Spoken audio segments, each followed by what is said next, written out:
Good morning, YouTube. Jim here at Team Aquatics. Just posting an update and trying to come up with some new ideas for my channel rather than just showing everybody, where I am with my aquariums. I'd like to talk today a little bit about some of the myths and other aspects of the aquarium hobby that people tend to get locked into that aren't necessarily true regarding keeping fish. As many of you guys know, I keep Africans now. I have, this is my Malawi tank, and I have started a Tanganyikan aquarium. I've kept just about every type of fish imaginable, from your basic monster fish to discus.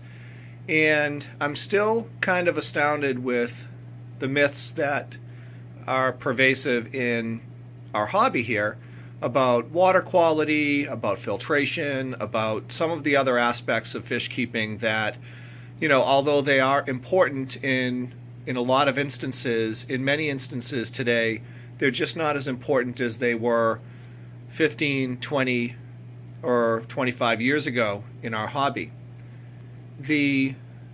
One of the main things that I've dealt with over the past several years would be pH levels. Let's talk a little bit about pH. We have to bear in mind that all of these, or vast majority of these fish that we keep today in the aquarium hobby, are tank-raised fish. I mean, you can get the same information that I'm giving you now at KG Tropicals. You can get it at Dustin's Fish Tanks.com. You can get all of this information. It's readily available, but yet it's still amazing to me at how many people still try to talk about pH as being a determining factor as to whether or not they can keep certain types of fish. Now, many of you that have been following my channel for the past couple of years are aware, and if you look back in some of my past videos, I've kept discus fish. And one of the things that I wanted to do with keeping discus was to not have to be overly concerned about the pH levels in my tank. As you all know, discus come from South America. They come from very soft and acidic water. They typically are found in the inlets and little tributaries that feed the Amazon. Very slow moving and dark, muddy water conditions. So when you're dealing with discus fish caught in the wild, obviously you'd want to keep their water parameters as close to what they what they come from, what they're used to, as you can possibly get. However, tank bred and tank raised, farm raised discus fish, which were all of the fish that I used to keep, are kept in a wide range of pHs.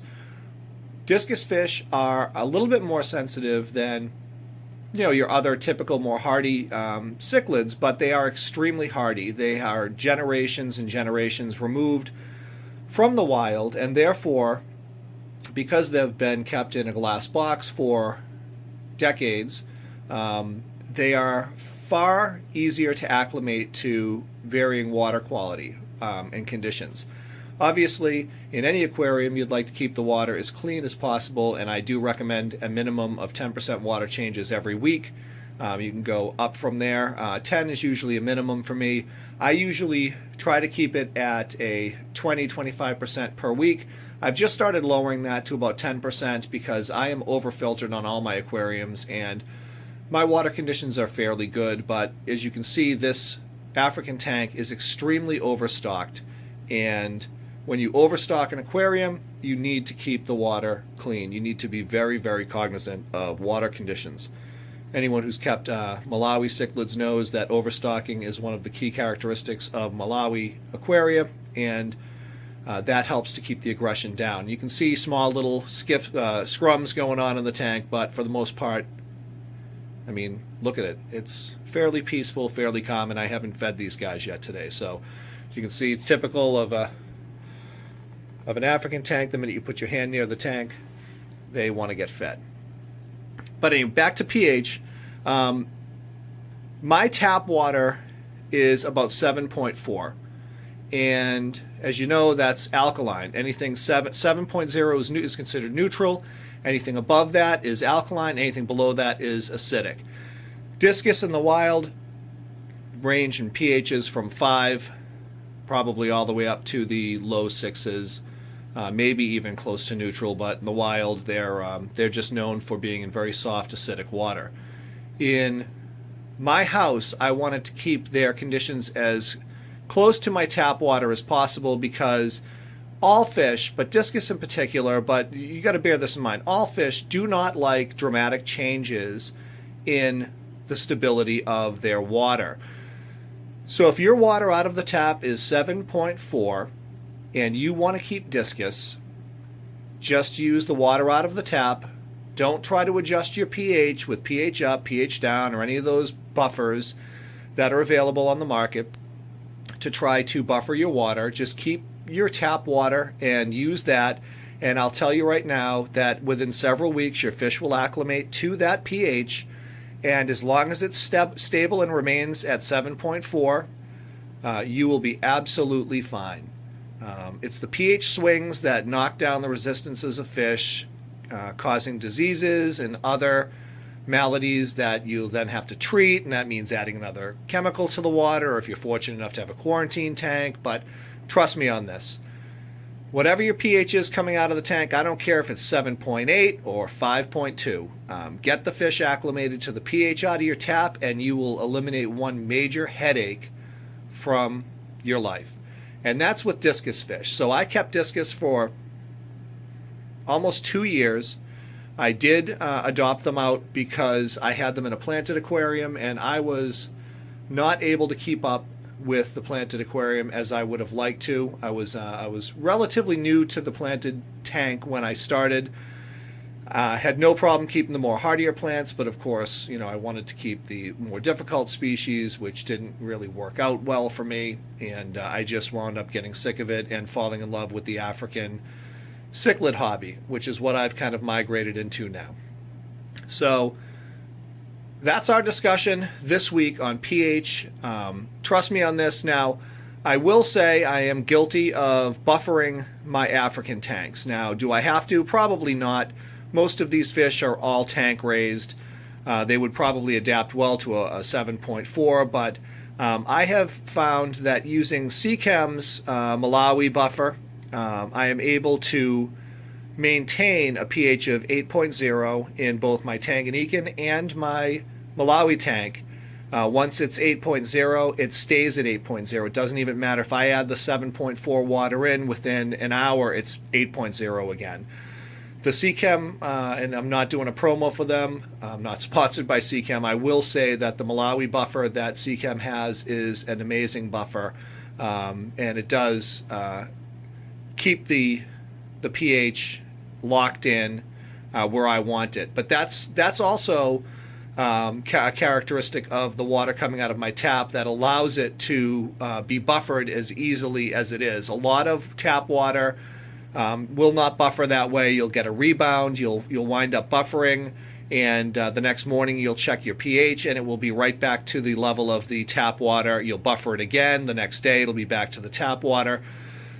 So I do not recommend buffering when you're using farm-raised fish, when you're keeping farm-raised fish. It's unnecessary. I would argue that with just about anyone, but you can do your homework. Someone will come out and probably contradict this, but if your pH is between 6.0 and 8.0, get your fish acclimated to the pH out of your tap and roll with that.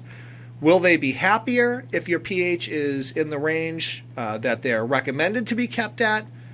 Maybe, but I would still make the case that these fish will be happy once they've stabilized at the pH level of your tap water, and that's about it. I've talked to a lot of fish farmers about this. I've talked to pet store owners, local pet store owners about this, and they tend to agree with that opinion. So if you have any comments, feel free to post. I'm going to start doing videos like this where I talk a little bit about, and you're seeing it all over the internet. A lot of people that have YouTube channels that talk about the aquarium hobby have their own opinions about things, and these are just my opinions. And Obviously, you can disagree with them and dispute them, and feel free to do so. I just am telling you what my experience in about 20 years in the hobby has taught me, and things that I've learned by talking with fish breeders, especially when dealing with expensive species like discus. But feel free to leave a comment, subscribe if you don't already, and hopefully I'll come out with more frequent videos, because I do have a lot to talk about when it comes to equipment, technology, things that work, that have worked for me, things that don't work for me. Again, it's only my opinion.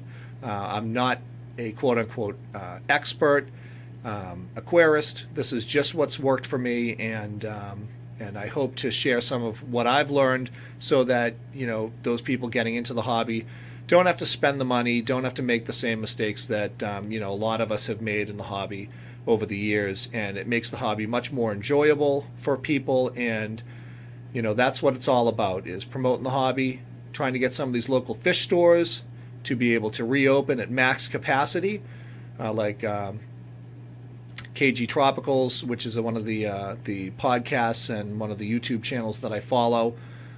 Seems like a really great guy. Just moved his business into his basement again from I believe just like a warehouse facility, which is unfortunate, because most of your knowledge about fish keeping and some of your best aquarium fishes come from these local fish stores that are all, your mom and pops, that are all, closing down all around you. So don't forget to support them.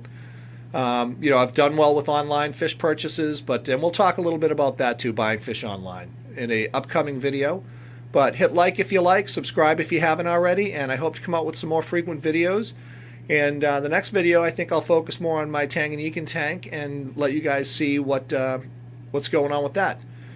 Have a great week, guys, and stay dry. The Northeast has just been devastated by snow, which is why I have the time to do this. So, again, I'll see you all soon.